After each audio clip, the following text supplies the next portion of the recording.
been thinking and writing about happiness for years.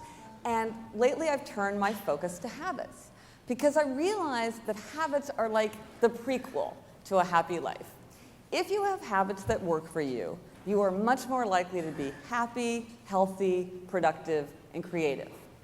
And if you have habits that don't work for you, then it's going to be more of a struggle.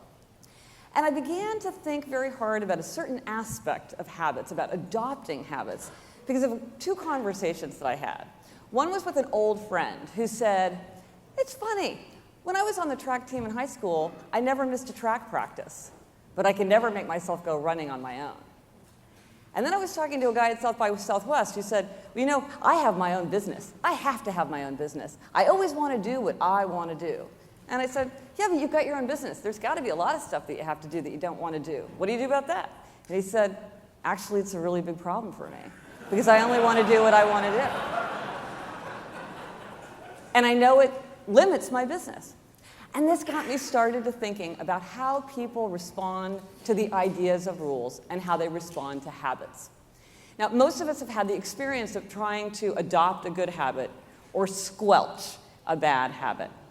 It turns out that it is very important to know yourself and your own nature when you're trying to do this. People are very different from each other. When you're trying to adopt a habit, you're trying to impose a behavior on yourself. You're trying to give yourself a rule. And people respond very differently to the idea of rules. And by rules, I also mean habits, demands, expectations, requests, anything like that. Now, I think that people fall into one of four categories, which reminds me of that old joke that the world is made up of two kinds of people, the kind of people who like to divide the world into two kinds of people, and the kind of people who don't. And I am definitely in the former category. And in this situation, I believe that there are four categories of how people respond to the idea of rules. So what I'm going to do is I'm going to go through briefly the four categories.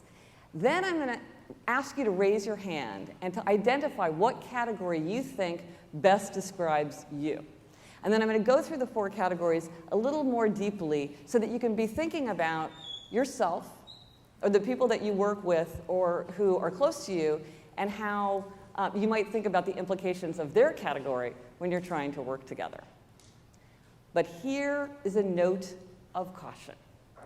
Whenever I talk about the categories, I often get the sense that some people are deciding that one category is the best category, or one category is the category that everybody ought to belong to, and people are trying to cram themselves into that definition. Like anything having to do with self-knowledge, this exercise will only be successful if you are honest with yourself. Each of these categories has pros and cons. Each of these categories includes people who have been super successful and big, big losers. So be truthful. Now, these categories have to do with how you respond to the idea of a rule. And a rule can be an external rule, which is something like deadlines, doctor's orders, a request from a sweetheart. Or it can be an inner rule, your New Year's resolution, your decision to write a novel in your free time. So how do you respond to the idea of inner rules and outer rules? First is the upholder. The upholder responds very readily to outer rules and inner rules alike. They meet the deadline, they keep the New Year's resolution. Next are the questioners. Questioners question all rules, but if they think a rule makes sense, they will follow it. Next, rebels. The rebel resists all rules, outer rules and inner rules alike. And finally, the obligers. Obligers respond readily to outer rules, but they struggle to impose rules on themselves. So now let's go through the categories. Who here would say that they're an upholder? I am an upholder, 100% upholder. How many are upholders? Okay. How many people, okay, and about questioners, let me say this. questioners often come with a tendency towards upholding or a tendency towards rebelling. So the questioners come in a couple different flavors. Who here would describe themselves as a questioner? Okay, now the rebel. And finally, obligers. Hey, we'll get to that. This is very interesting because in my experience, rebel is the smallest category, upholder is the second smallest category, and questioners and obligers are the two largest categories, and I can never really figure out which is the very largest category. So this audience is pretty representative of that.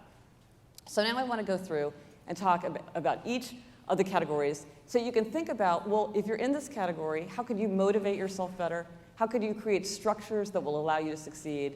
And when you're thinking about other people, how can you motivate them? And how can you create structures that are going to help them succeed? Because so much of what we do is dependent on other people. So first is the upholder. And again, they respond to outer rules and inner rules.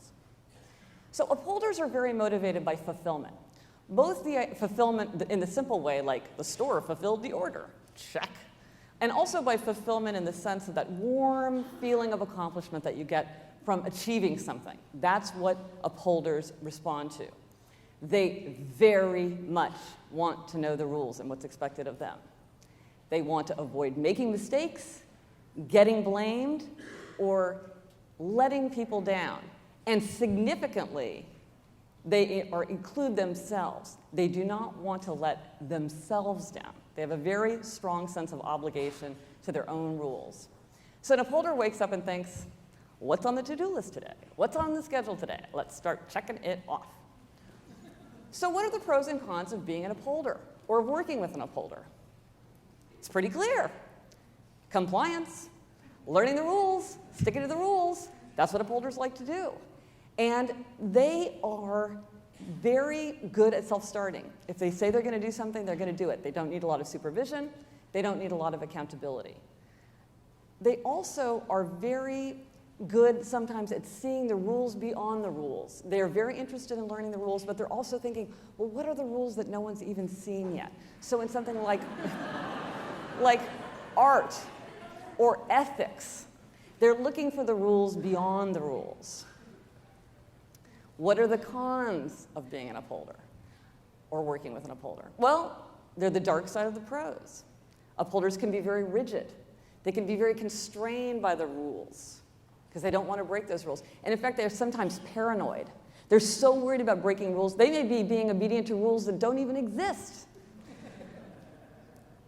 They can sometimes be overwhelmed and paralyzed if they're in an environment where the rules are ambiguous or where there are no rules. Now, sometimes an upholder can be great in that situation because they'll help figure out what the rules should be, but sometimes they don't know what to do.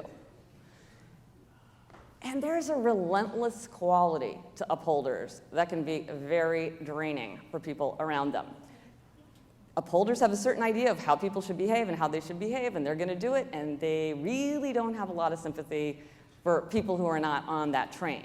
And I think sometimes about my law school roommate, an upholder, who I think told me she had skipped going to the gym 5 times in the last 3 years. That's an upholder. The questioner. And as I said, questioners can be upholder tendency or rebelling tendency.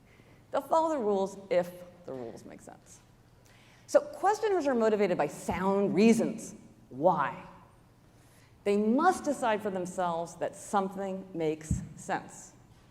And they will not follow rules with which they do not agree or which they think are arbitrary. A questioner wakes up and thinks, what needs to get done today? So what are the pros and cons of questioners? Well, questioners are very intellectually engaged. Why? They want to understand. They can be very healthy for organizations because they're the ones who say, why are we doing it this way? Why are we writing this at all? And if they believe a rule makes sense, they will follow it. The cons. If they don't think it makes sense, they're not going to follow it. And they may not bother to tell you. You know, you say, hey, I thought I told you that that was due on Friday. And they said, well, you didn't, I don't think you need that till Wednesday, so you'll get it Tuesday night. Or they might say, my doctor told me to take this heart pressure medication, but it's expensive and I don't feel any different, so I'm not going to take it. Questioners can also sometimes be paralyzed if they feel like they see arguments on both sides or if they feel like they don't have perfect information. So their need for information can sometimes trip them up. And questioners can be exhausting. Why? Just do it already. And questioners themselves will say that they feel exhausted by their own need to constantly understand and to question and to prove that what they're doing is the right thing. And also, for questioners, and this is true for all the categories, the fit is very, very important. Because if you have a certain tendency and you're in a job that's not right for that tendency, it can be a big problem. For instance, I was talking about these categories with somebody, and he said, "Oh my God, now I know why I hate my job. I'm a questioner, and I'm a tax accountant." So being a tax accountant would be a great job for an upholder, because it's all about the rules and following the rules, and that'd be enormously fulfilling. But for someone who's like, why is it this way? Why is it that way? Why are we doing it this way? Why is the law written in this way? Drove him crazy. So it was a bad fit. Next, the rebel. Resists outer rules and inner rules alike. Rebels are motivated by present desire. They want to do what they want to do. And if you ask them or tell them to do something, not only will they not do it, they are very likely to want to do the opposite. They resist all control. Importantly, even self-control. They do not give themselves rules. They want to do what they want to do. They choose to act from a sense of freedom. And they do love to flout the rules. But interestingly, rebels can sometimes be winkled into doing things with certain trains of thought, certain frameworks of doing something. One of the most frequent is, I'll show you. I don't think you could train for a marathon. I'll show you. I don't think you can get into an Ivy League school. I'll show you. That's a friend of mine. Biggest rebel in the world, but she rebelled her way right into Harvard. Or, I'm not going to take out the trash every night because you want me to, but I will choose to do it out of love for you. So rebels wake up and think, what do I want to do today? Now, what are the pros and cons of a rebel? Again, it's pretty obvious once you see the category. So rebels are not constrained by the rules. They're happy to break the rules. They get a kick out of breaking the rules, so they can think outside the box. They can do things that other people don't feel comfortable doing or wouldn't even think of doing, because they're these rebels. And they want to do what they want to do, so they have a high level of engagement because they're doing what they want to do. What are the cons? Well, it can be frustrating to work with somebody who doesn't want to do what you ask them to do or tell them to do, and who very likely may want to do just the opposite. You know, and with some rebels, it's to the point where you're like, hey, read this book, you're going to love it. You're like, I'm not going to take it. I don't want it. I hate it. You know, this is a rebel thing. I'm not going to do it because you tell me to.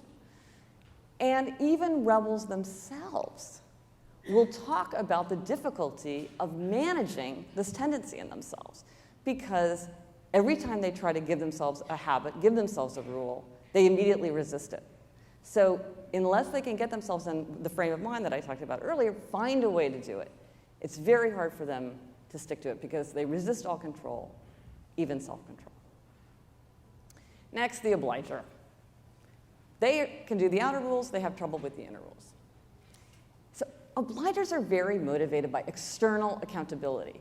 In a way, this is the category where it's easiest to account for it, just, structurally.